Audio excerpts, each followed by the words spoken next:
Moving from ego to soul is not a linear journey.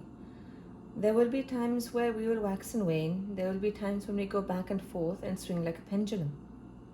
When we're acting from our soul, it will be simpler to notice when we're acting from ego and when we're acting from soul. But when we're acting from ego, that's where the confusion starts.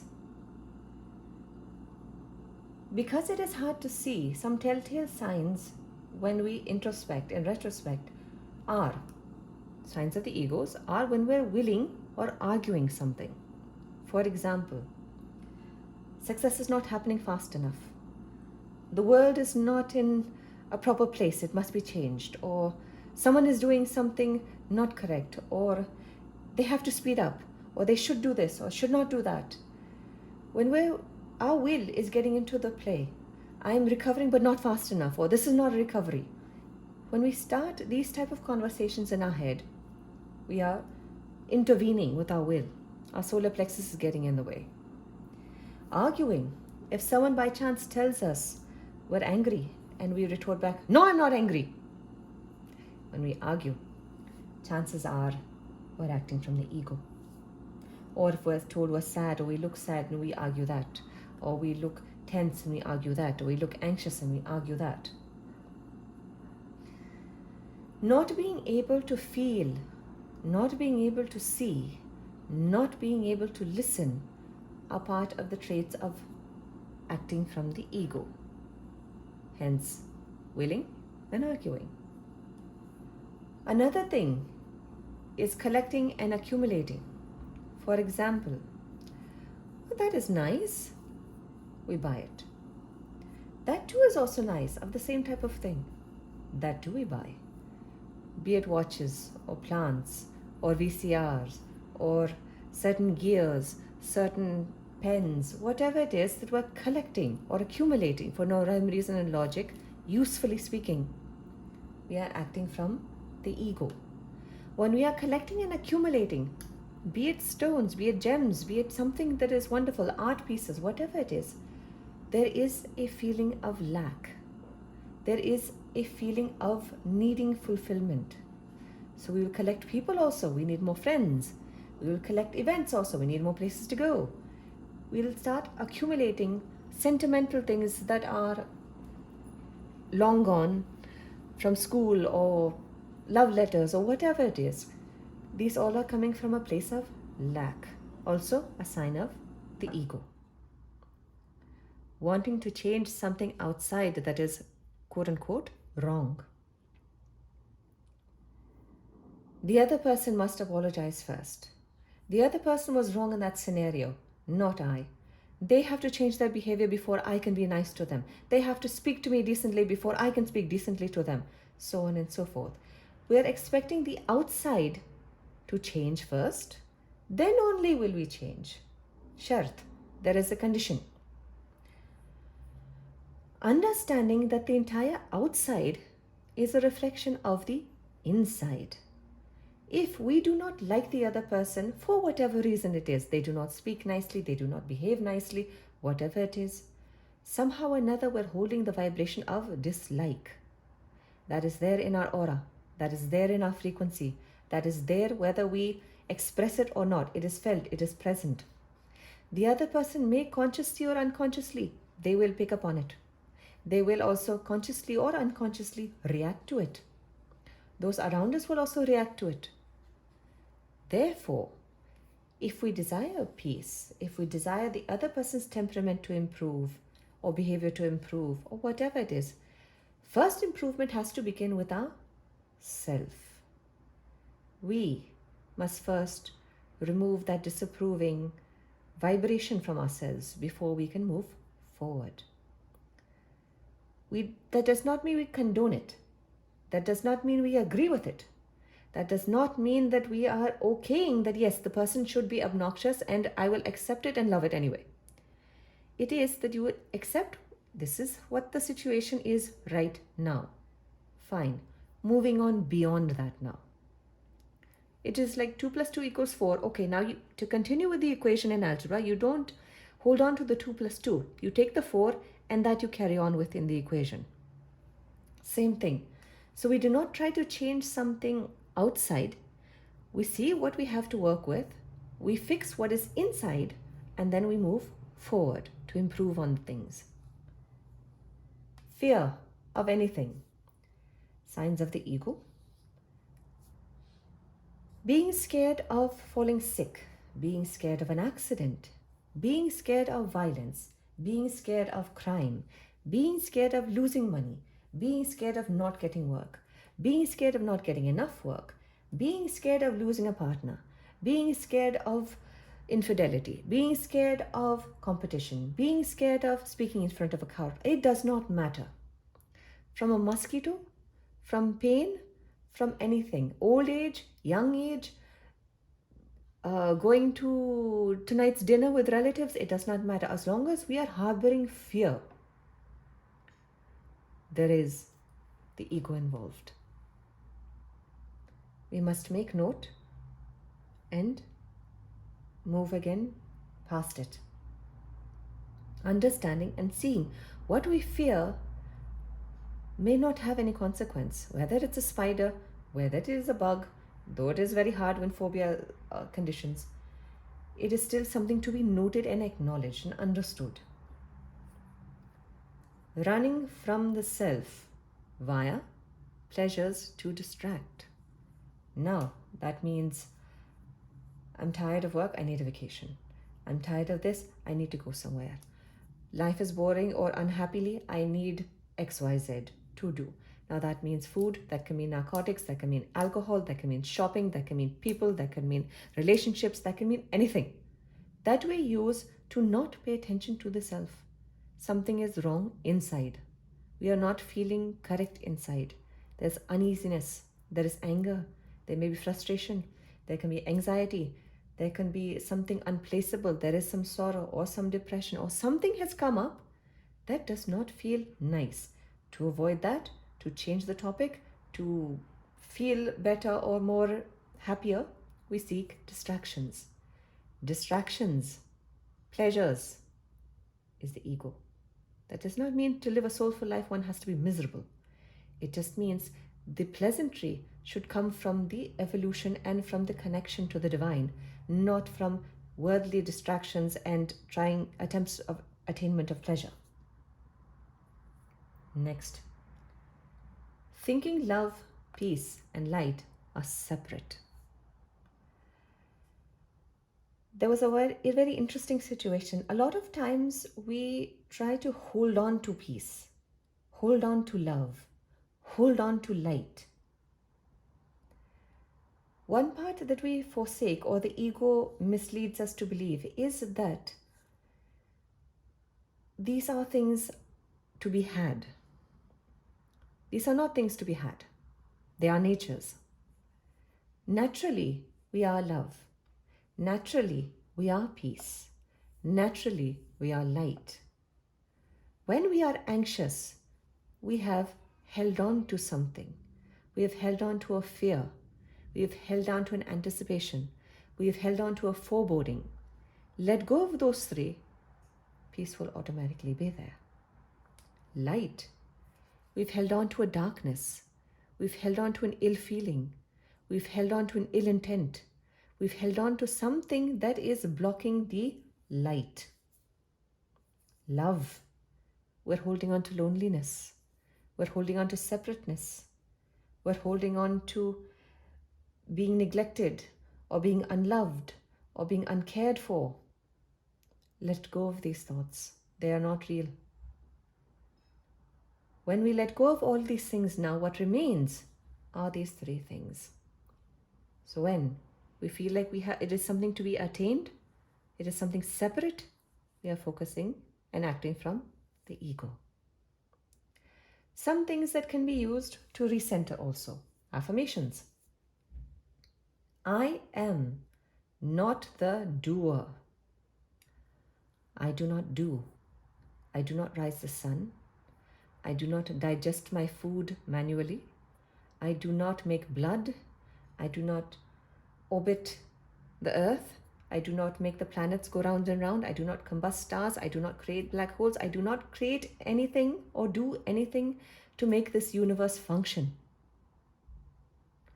What I am is a conductor for the divine to act through.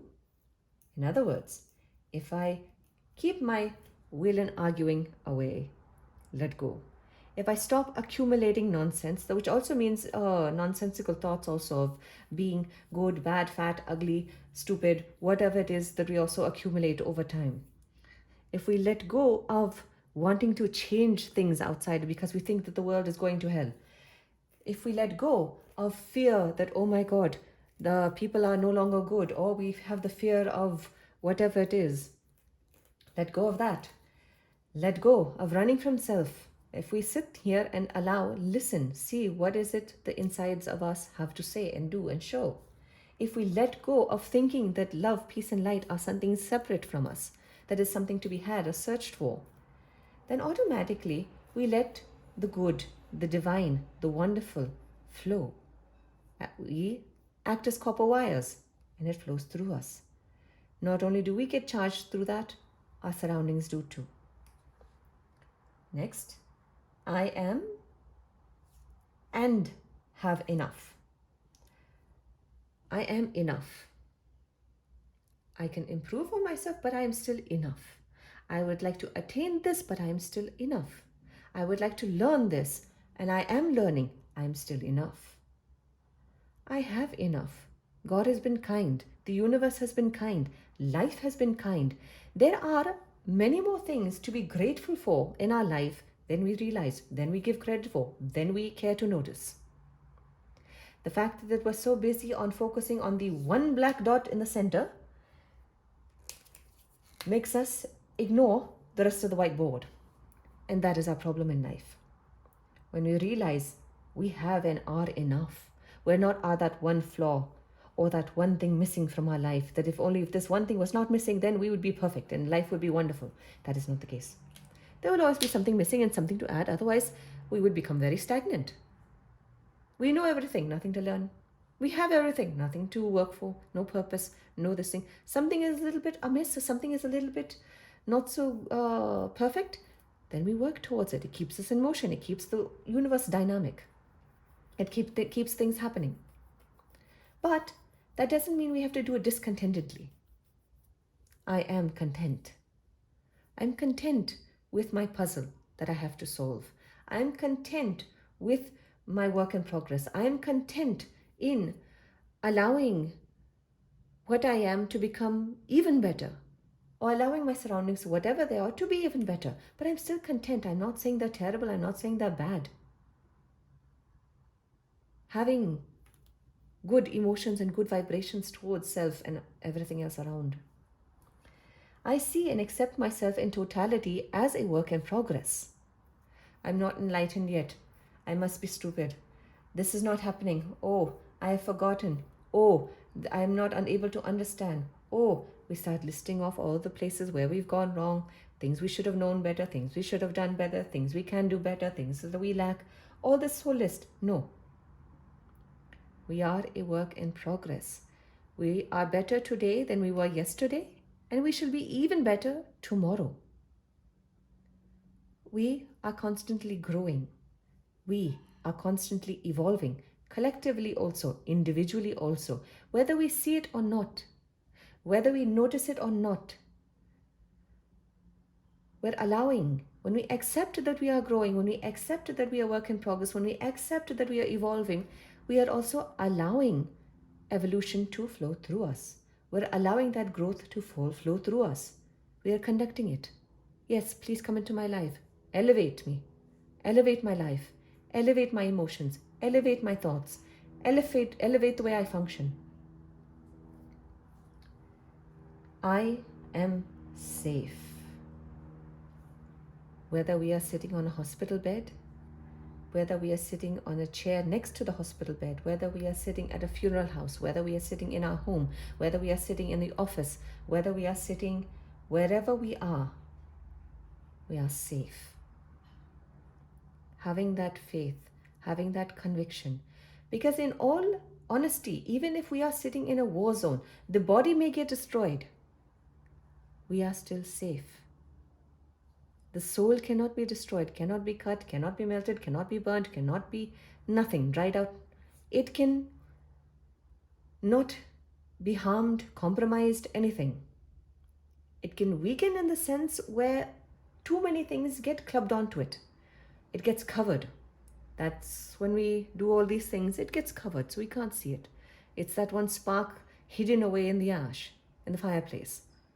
Bringing that spark back out, feeling it nice things, it becomes a nice warm fire. I am safe. Emotionally speaking also. If we love, we'll be vulnerable. What if we get taken advantage to? What if they deceive us? What if this happens? What if they break our trust on this anything? I am safe. We are safe. The other person is safe. We trust and believe in the goodness and the benevolence of humanity and the universe. We believe we live in a benevolent universe. We are safe. When we feel safe, the feeling and the frequency of anxiety and fear and attack will not be there, anger will not be there. Likewise, the other person will not feel the panic in our aura, and they will also calm down. They will also feel safe. It is the same thing when you see two dogs. If one is already a little bit wound up, you bring another one, the other one will automatically get wound up. It does not know why it's wound up. It just feels that this one is under attack, whatever is happening in its head. So it feels that there's an attack somewhere around. So it also goes up in guards. Humans also behave the same way because we're unconscious more than half the time. So we react to certain things that we are not aware of. We don't know why we're reacting and how we're reacting and what is happening internally and chemically speaking. But when we hold a frequency and hold a state of being of safeness, being safe, being peaceful, automatically the other person will get the same feeling, get the same vibe. If they are super agitated, then maybe that peace and that safeness will also not jive well with them. They will also then move on. I release all I am not. The anger, the loneliness, the anxiety, the competition, the insignificantness, the unrespectedness, all of it. I release all that I am not. All of these labels, all of these categories, all of these identifications, all of these affiliations, all of these filing cabinets. We release all that we are not. We release others from all that they are not also. That releases them from expectation. That allows them to be them as they are in their true self, in their wonderfulness. That allows us to be as we are in our wonderfulness. We release ourselves from those expectations, from those demands, from those criterias, and again, all this mayhem. I remember that I am. Am. The statement ends there. We are light, we are love, we are peace, these are things to work with as far as the mind is concerned, but inevitably we just are. We are everything and nothing in particular. Nothing meaning not anything in particular as far as particularly a doctor, particularly a lawyer, particularly a person, particularly a soul, particularly light, particularly love, particularly peace, particularly...